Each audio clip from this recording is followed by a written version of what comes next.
Falling Star by Rash. She don't understand what it's like for me when she walks out the door Monday and Wednesday nights. She don't know how I sit in the dark watching the TV, but all the while I'm listening for her car. Or understand I'm not ever certain until I hear the Chevy coming up the drive that she's coming home. How each time a little less of her comes back.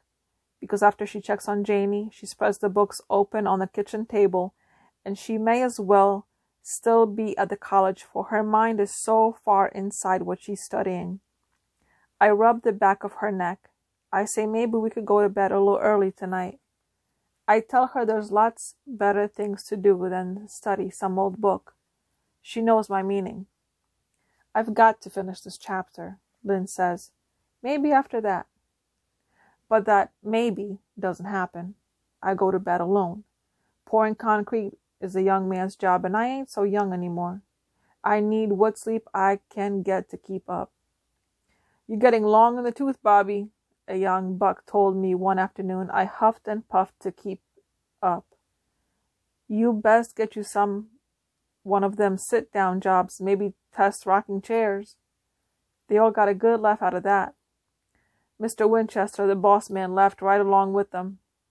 Old Bobby's still got some life in him yet, ain't you? Mr. Winchester said. He smiled when he said it, but there was some seriousness in his words. Yes, sir, I said. I ain't even got my second wind yet. Mr. Winchester laughed again, but I knew he'd had his eye on me. It won't trouble him much to fire me when I can't pull my weight anymore. The nights Lynn stays up, I don't ever go right off to sleep. Though I'm about 9 ways whipped from work, I lay there in the dark and think about something she said a while back when she first took the notion to go back to school. You ought to be proud of me for wanting to make something of myself, she said. Maybe it ain't the way she means to sound, but I can't help thinking she was also saying, Bobby, just because you've never made anything of yourself don't mean I have to do the same. I think about something else she once told me. It was Christmas, our senior year in high school. Lynn's folks and brothers had finally gone to bed, and me and her was on the couch.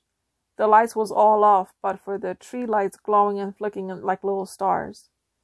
I'd already unwrapped the box that had made me a sweater in it.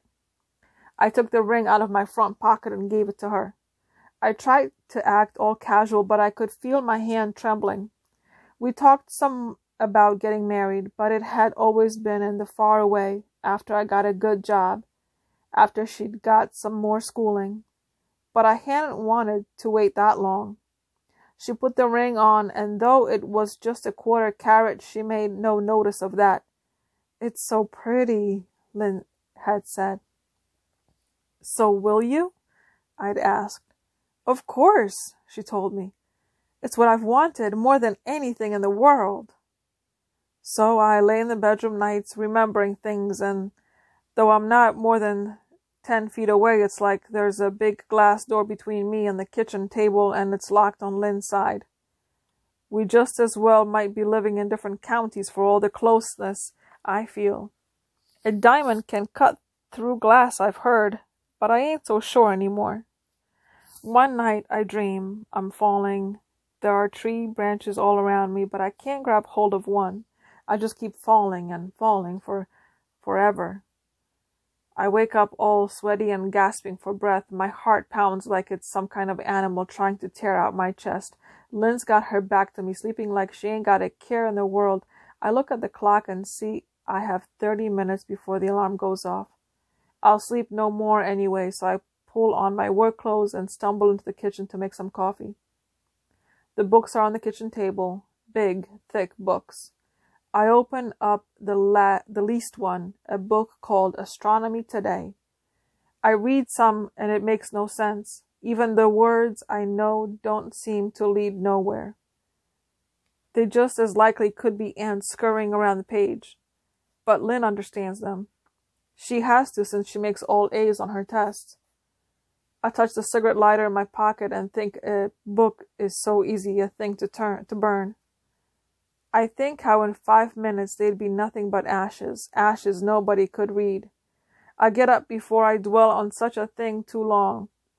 I check on Janie, and she's managed to kick the covers off the bed. It's been a month since she started 2nd grade, but it seems more like a month since we brought her home from the hospital. Things can change faster than a person can sometimes stand, Daddy used to say, and I'm learning the truth of that. Each morning, it's like Janie's sprouted another inch. I'm a big girl now, she tells Grandma, and that's always a good laugh. I took her the first day of school this year, and it wasn't like 1st grade when she was tearing up when me and Lynn left her there. Janie was excited this time, wanting to see her friends. I held her hand when we walked into the classroom. There was other parents milling around, the kids searching for the desk that had their name on it. I looked the room over pretty good. A hornet's nest was stuck on a wall, and a fish tank bubbled at the back. Beside it, a big blue globe like I had in my 2nd grade room. Welcome back was written in big green letters on the door. You need to leave, Janie said, letting go of my hand. It wasn't till then I noticed the rest of the parents already had, the kids but for Janie, in their desks.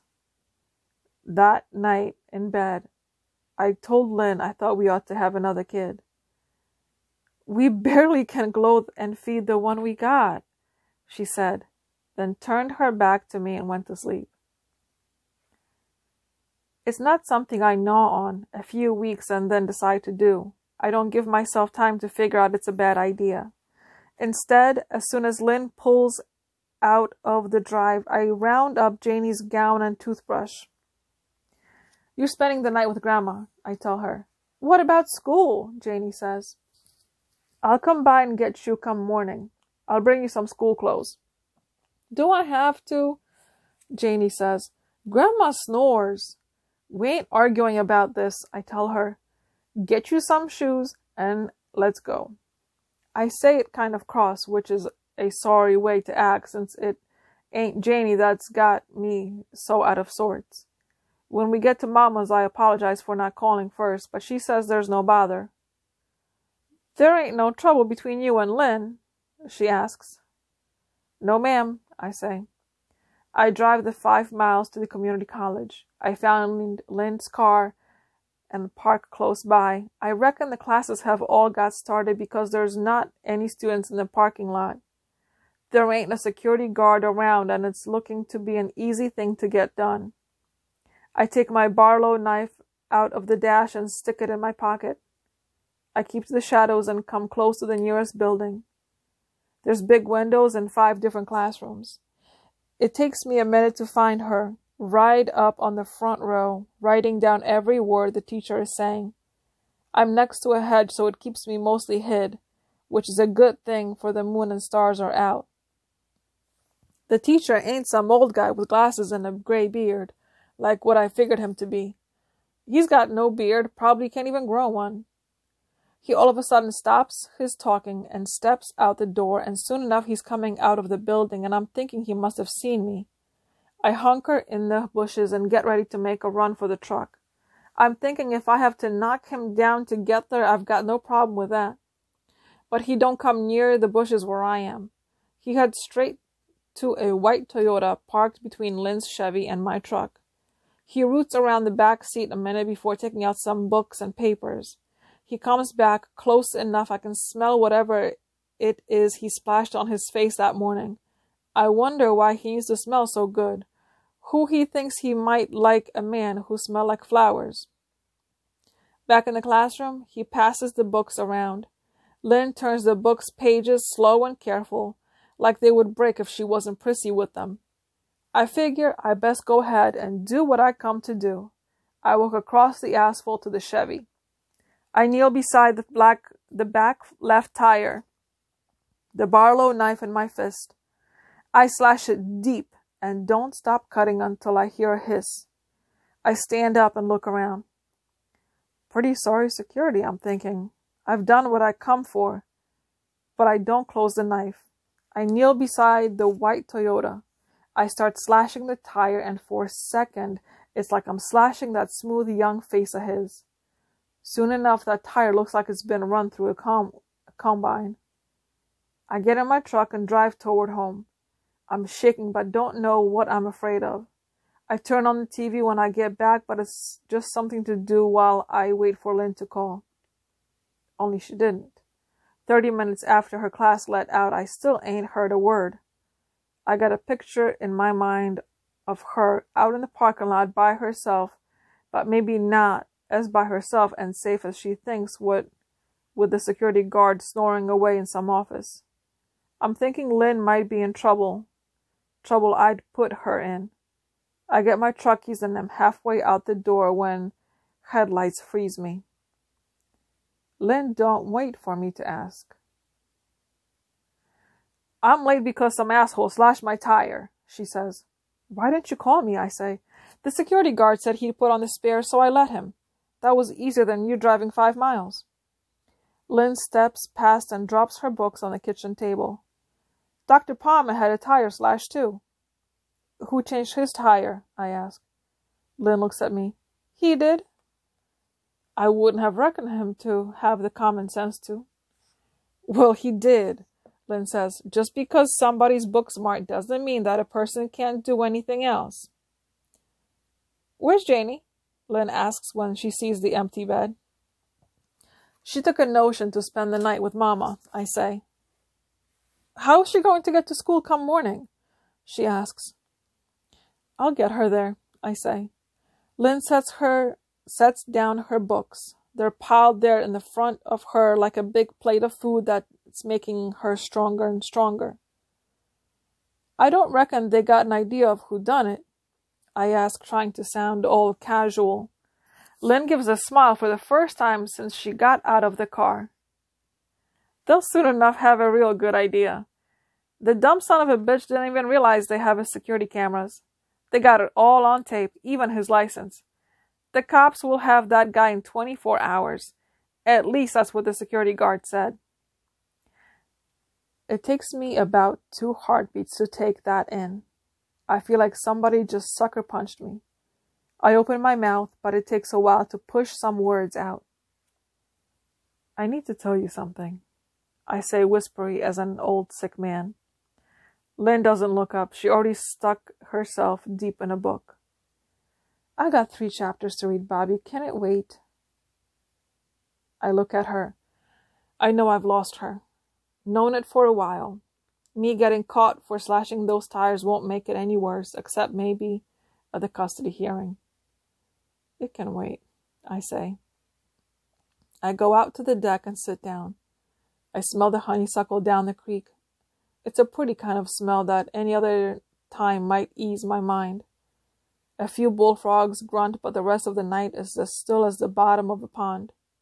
So many stars are out that you can see how some seem strung together into shapes. Lynn knows what those shapes are, knows them by their names. Make a wish if you see a falling star, Mama said.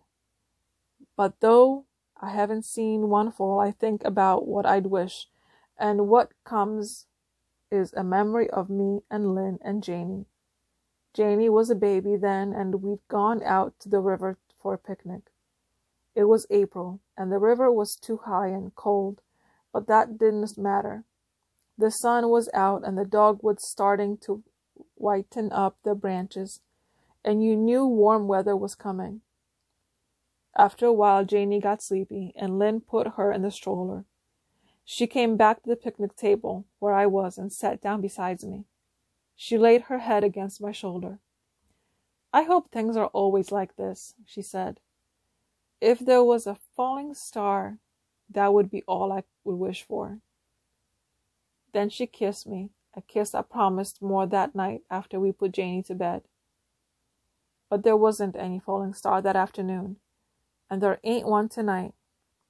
I suddenly wish Janie was here, because if she was, I'd go inside and lay down beside her. I'd stay there all night just listening to her breathe. You best get used to it, a voice in my head says. There's coming lots of nights you'll not have her in the same place as you, maybe not even the same town.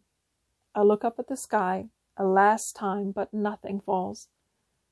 I close my eyes and smell the honeysuckle, make believe Janie's asleep a few feet away, that Lynn will put away her books in a minute and will go to bed. I'm making up a memory I'll soon enough need.